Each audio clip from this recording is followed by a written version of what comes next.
In Toolroom RN34.1 latest update, Anka has released a new tool type called the inserts, which consists of four new different types of inserts. It's a ball nose insert, corner radius insert, profile insert, and a spade drill insert.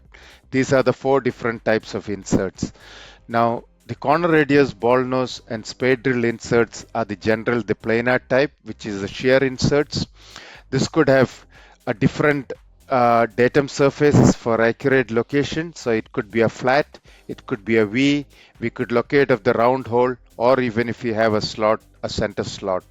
Whereas the profile inserts, we have the standard profile software, but there's a new periphery profile software which allows the YZ plane grinding. So the standard profile software is done at C minus 90 position, whereas this new periphery profile software is done at the C0 position.